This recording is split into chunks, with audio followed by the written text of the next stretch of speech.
नमस्कार।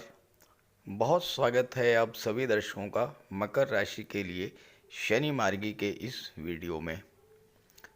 कर्म फलदाता न्याय के देवता शनिदेव 15 नवंबर 2024 को अपनी मूल त्रिकोण राशि कुंभ राशि में मार्गी होने जा रहे हैं और 29 मार्च 2025 तक कुंभ राशि में ही गोचर करेंगे और उसके बाद देवगुरु की राशि मीन राशि में गोचर कर जाएंगे। शनिदेव 30 जून को कुंभ राशि में वक्री हुए थे और अब 15 नवंबर को वक्री से मार्गी होने जा रहे हैं। वक्री अवस्था में किसी भी ग्रह की चाल धीमी हो जाती है और मार्गी होने का अर्थ यह है कि अपनी सामान्य गति से गतिमान होना। शनि के मार्गी होने का मकर राशि के जातकों के जीवन पर क्या प्रभाव पड़ेगा, इसी का विश्लेषण करेंगे इस वीडियो में। साथ ही इस बात पर भी चर्चा करेंगे कि पिछले 4.5 माह से आपको जीवन में किस किस तरह की बाधाओं का सामना करना पड़ा, क्या क्या कष्ट झेलने पड़े, क्या क्या परेशानियां आई होंगी आपके जीवन में और अब शनि के मार्गी होने पर क्या क्या सुखद बदलाव आएंगे आपके जीवन में। ये विश्लेषण आपकी चंद्र राशि के आधार पर किया जा रहा है और वीडियो के अंत में मैं आपको शनिदेव के उपाय भी बताऊंगा। तो ये है मकर राशि के जातकों की कुंडली। शनिदेव का गोचर आपकी कुंडली के दूसरे भाव धन के भाव में है और मकर राशि के जातकों के जीवन में शनि की 7.5 का अंतिम चरण गतिमान है और 15 नवंबर से शनिदेव मार्गी होने जा रहे हैं। इसके पहले 30 जून से लगभग 4.5 माह से शनिदेव वक्री थे, यानी शनिदेव की स्पीड स्लो हो गई थी। अब एक तो शनिदेव वैसे ही अत्यंत मंद गति से गतिमान होते हैं, एक राशि में 2.5 वर्ष का समय लेते हैं और उस पर भी जब वक्री हो जाते हैं तो स्पीड और भी स्लो हो जाती है। तो क्या हुआ होगा आपके साथ, जो मैं बताने जा रहा हूँ, अगर वैसा ही हुआ हो तो ज़रूर कमेंट कीजिएगा। ज्योतिष शास्त्र में शनिदेव दशम भाव और एकादश भाव कर्म के और लाभ के कारक माने गए हैं। तो शनि के वक्री होने का सबसे पहला प्रभाव तो आपके कर्म क्षेत्र पर पड़ा होगा।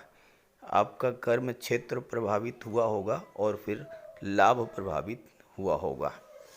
जीवन में कुछ पाने के लिए, कुछ बनने के लिए कर्म तो अनिवार्य है और जब कर्म के कारक ही वक्री हो जाएं तो सीधी सी बात यह है कि आपका मन काम में नहीं लगा होगा। चूँकि आपके लग्न के भी स्वामी हैं तो लग्न भाव आपका व्यक्तित्व होता है।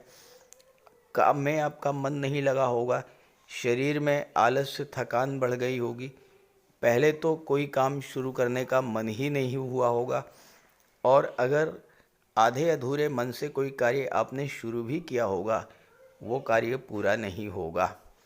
कार्य क्षेत्र में तरह तरह की बाधाएं आई होंगी। जब कार्य क्षेत्र में बाधाएं आई होंगी तो आपका लाभ भाव प्रभावित हुआ होगा, आपकी इनकम में कमी आई होगी, जो पैसा आपको मिलना चाहिए था उसमें देरी हुई होगी, वो पैसा आपको नहीं मिल पाया होता। शनिदेव की दृष्टि चौथे भाव पर पड़ी। शनिदेव भूमि भवन प्रॉपर्टी के कारक होते हैं और चूँकि वक्री अवस्था में गोचर कर रहे थे तो कोई प्रॉपर्टी वगैरह लेने की आपकी इच्छा अगर थी तो वो इच्छा अधूरी रह गई होगी। प्रॉपर्टी मिलने में या सौदा तय होने में देरी हुई होगी। साथ ही साथ जो लोग राजनीति से जुड़े हुए हैं उनको भी अपने कैरियर में तरह तरह की बाधाओं का सामना करना पड़ा होगा।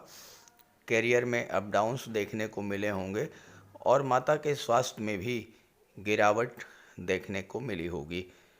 8वें भाव पर शनि की दृष्टि थी और 8वां भाव कष्टों का, पीड़ाओं का होता है।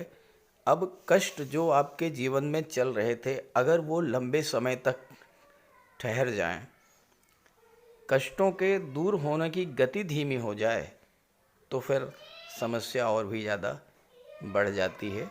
और ख़ासी ख़ास जो लोग रियल इस्टेट से जुड़े हुए थे उनके कार्य व्यवसाय में भी मंदी की स्थिति आई होगी, और जो धन उनको मिलना चाहिए था, जो पैसा उनको मिलना चाहिए था, वो नहीं मिल पाया होगा।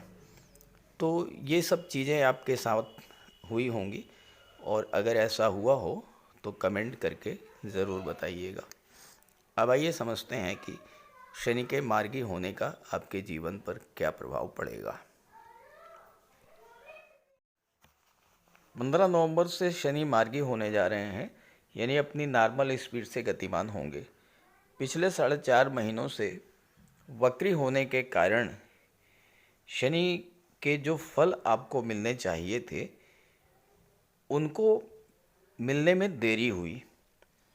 इसमें कोई दो राय नहीं है कि शनि के शुभ या अशुभ कोई भी फल आपको नहीं मिल पाए होंगे। अब खराब फल नहीं मिल पाए तो ये तो अच्छी बात है, आपको कष्टों से थोड़ी बहुत राहत मिली।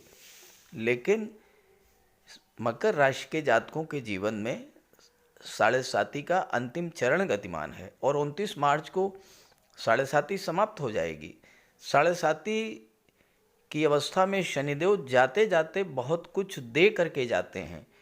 पिछले 7 वर्षों में आपने जितना कष्ट झेला, जो कार्य किया, जो परिश्रम किया, जो आराधना की शनिदेव की, अब उसका फल मिलने जा रहा है।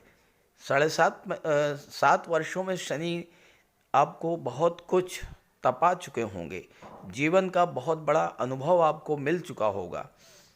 आपने बहुत सारे अच्छे कर्म किए होंगे, पूजा पाठ किया होगा, शनिदेव की आराधना की होगी, शनिदेव के उपाय किए होंगे। अब उन सभी चीज़ों का लाभ आपको मिलने वाला था, लेकिन वक्री होने के कारण नहीं मिल पाया। अब वो लाभ आपको मिलना शुरू होगा। तो सबसे पहले प्रभाव तो यही होगा कि आपके कर्म क्षेत्र को गति मिलेगी, कार्यों को गति मिलेगी। जो कार्य आपके रुके हुए थे, अधूरे थे, जो कार्य आप शुरू करना चाहते थे नहीं कर पाए, वो सारे कार्य अब इस समय पूरे होने शुरू होंगे। आपके दशम भाव के भी स्वामी हैं, तो व्यक्तित्व में भी आपके परिवर्तन आएगा, काम में आपका मन लगेगा, नए व्यापार व्यवसाय की आप शुरुआत करेंगे, कार्यों की गति बढ़ेगी। और जब कार्य तेजी के साथ आगे बढ़ेंगे तो जितना तेजी के साथ आपके कार्य आगे बढ़ेंगे उतना ही तेजी के साथ धन मिलना भी शुरू हो जाएगा। क्योंकि लाभ के भाव और धन के भाव दोनों पर ही शनिदेव का आधिपत्य है, दोनों का ही फल शनिदेव दे रहे हैं, तो धन आना शुरू हो जाएगा। आपका रुका हुआ पैसा जो है वो अब आपको मिलना शुरू हो जाएगा। कोई कार्य आपने किया, कोई कंस्ट्रक्शन वर्क किया, कोई बिजनेस शुरू किया गया, आपका पैसा कहीं फंस गया, गवर्नमेंट के पास फंस गया या मार्केट के पास में फंस गया, तो वो इस तरह का जो आपका डूबा हुआ पैसा था वो पैसा भी अब आपको मिलना शुरू होगा, क्योंकि शनि अष्टम भाव पर भी दृष्टि डालेंगे। दूसरी बात, सोर्स ऑफ इनकम अब आपके बढ़ने होंगे, बढ़ने लगेंगे, extra source of income generate होंगे और अचानक से धन प्राप्ति का भी योग बनेगा। क्योंकि आपकी कुंडली में तीसरे भाव में राहु का गोचर है और राहु तीसरे भाव में गोचर करते हुए कुंडली के एकादश भाव पर दृष्टि डाल रहे हैं। तो आकस्मिक धन लाभ भी होगा, क्योंकि शनि राहु के नक्षत्र शतभिषा में गोचर कर रहे हैं। तो धन संबंधी, कैरियर संबंधी जो समस्याएं थीं उनकी हीलिंग शुरू होगी, उनको राहत मिलनी शुरू हो जाएगा। लग्न के स्वामी हैं, लग्न आपका स्वास्थ्य होता है, तो स्वास्थ्य में भी अब धीरे धीरे सुधार देखने को मिलेगा। खास करके जो लोग जोड़ों के दर्द, घुटनों के दर्द, आर्थराइटिस से पीड़ित थे, उनके जीवन में स्वास्थ्य संबंधी समस्याएं लगातार बनी हुई थीं। हो सकता है कि लगातार आपके अस्पताल के चक्कर भी लगते रहे हों, तो ये सारी समस्याएं समाप्त होंगी। अब स्वास्थ्य में सुधार देखने को मिलेगा। किसी कारण से आपको कर्ज लेना पड़ा हो तो अब धन आएगा और कर्ज भी उतरेगा। छात्रों का मन भी पढ़ाई में लगेगा। जिन छात्रों की शिक्षा अधूरी रह गई थी, छूट गई थी, वो एक बार फिर से शुरू करेंगे। परिश्रम करने की आपकी क्षमता बढ़ेगी, उत्साह में वृद्धि होगी और कंपटीशंस भी आप क्रैक करेंगे। शनि चौथे भाव पर दृष्टि डाल रहे हैं। प्रॉपर्टी संबंधी कोई समस्या आपके जीवन में चल रही थी, वो समस्या समाप्त होगी। प्रॉपर्टी कोई खरीदने का मन था, कोई वाहन खरीदने का मन था, लेकिन आप उसे नहीं क्रय कर पा रहे थे, अब उसमें भी आपको राहत मिलेगी। राहु के नक्षत्र में है शनि और राहु की दृष्टि सप्तम भाव पर पड़ रही थी। राहु के कारण दाम्पत्य जीवन में गलतफहमी पैदा होती है, बिजनेस पार्टनर के साथ गलतफहमी पैदा होती है। शनि कोई फल नहीं दे पा रहे थे, अब जब शनि अपना फल देना शुरू करेंगे तो आपके दाम्पत्य जीवन में जो गलतफहमी थी, जो दूरियां थी, वो समाप्त होंगी और बिजनेस भी आपका तेज़ी के साथ ग्रो करेगा। पार्टनर के साथ किसी तरह की कोई गलतफहमी थी, वो मिल बैठ करके आप सुलझा लेंगे और उससे आपको लाभ मिलेगा। दाम्पत्य जीवन में सुधार आएगा। विवाह के मार्ग में जो बाधाएं थीं, विवाह आपका नहीं हो पा रहा था या आपके मन में एक भ्रम की स्थिति बन रही थी, क्योंकि राहु भी अफेक्टेड कर रहे हैं ना सातवें भाव को, तो आपके मन में एक भ्रम की स्थिति बन रही थी कि विवाह जो रिश्ता आपके लिए आया है उससे विवाह करें या ना करें। इस तरह की जो कन्फ्यूज़न की स्थिति थी, जो भ्रम की स्थिति, वो समाप्त होगी, आपके विवाह का योग बन जाएगा। आठवें भाव पर दृष्टि पड़ेगी। आठवां भाव जो है गुप्त विद्याओं का, गुप्त रहस्यों का होता है। जो लोग रिसर्च के क्षेत्र से जुड़े हैं, जो लोग ज्योतिष तंत्र मंत्र से जुड़े हैं, उनके लिए भी अच्छा समय आएगा।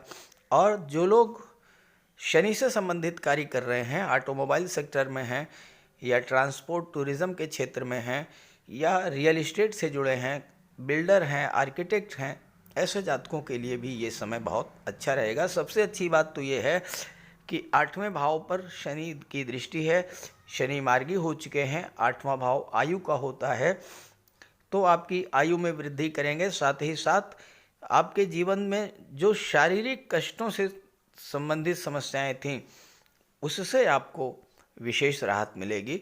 अस्पताल के चक्कर खत्म होंगे, स्वास्थ्य में सुधार आएगा, पैसा आएगा और घर परिवार के संबंधों में भी सुधार आएगा। गुप्त धन की प्राप्ति का भी योग बनेगा। तो इस तरह से मकर राशि के जातकों को शनिदेव मार्गी होकर के जाते जाते बहुत कुछ दे करके जाएंगे, क्योंकि इसके बाद शनि तीसरे भाव में आ जाएंगे 29 मार्च को, और राहु के साथ युति बनेंगे और तीसरे भाव में राहु और शनि जबरदस्त लाभ देते हैं। तो धीरे धीरे आपके जीवन में एक बहुत अच्छी शुरुआत होने जा रही है और वो लंबे समय तक चलती रहेगी। तो इस गोचर का पूरा पूरा लाभ उठाइए और शनिदेव के उपाय जरूर करते रहिए, क्योंकि आपकी तो राशि के स्वामी ही शनिदेव हैं। तो बात करते हैं उपायों पर। शनिदेव को प्रसन्न करने के लिए बहुत छोटे छोटे आसान से उपाय मैं आपको बताने जा रहा हूँ। इन उपायों को आप करेंगे तो आपको बहुत बड़ा लाभ मिलेगा। देखिए, शनिवार के दिन प्रातःकाल स्नान ध्यान पूजा पाठ से निवृत्त होकर भगवान भोले शंकर के मंदिर जाइए और भगवान शिव को गंगा जल, काला तिल मिला करके जल अर्पित कीजिए और सूर्यास्त के बाद पीपल के वृक्ष के नीचे तेल का दीपक जलाइए। शनिवार के दिन काला तिल, काली उड़द, सरसों का तेल, काला छाता, काले कंबल का दान करने से आपको विशेष लाभ मिलेगा। शनिवार के दिन छाया दान करने से बहुत बड़ा लाभ मिलता है। एक कटोरी में सरसों का तेल लेकर के उसमें अपना चेहरा देखिए और उसको दान कर दीजिए। गरीबों की मदद कीजिए यथाशक्ति और सूर्यास्त के बाद हनुमान चालीसा और सुंदरकांड का पाठ कीजिए। शनिवार के दिन बंदरों को गुड़ और काला चना मिलाकर खिलाने से भी शनिदेव प्रसन्न होते हैं। सूर्यास्त के बाद शनिदेव के बीज मंत्र ओम शन शनैश्चराय नमः, इसका एक माला जाप कीजिए, विशेष लाभ मिलेगा। गंगाजल में काला तिल मिला करके अर्घ्य देने से भी आपको विशेष लाभ मिलता है। और पक्षियों को दाना खिलाने से, मछलियों को आटा खिलाने से और पशुओं को चारा खिलाने से भी शनिदेव अत्यंत प्रसन्न होते हैं। तो इन उपायों को कीजिए, आपको बहुत बड़ा लाभ मिलेगा।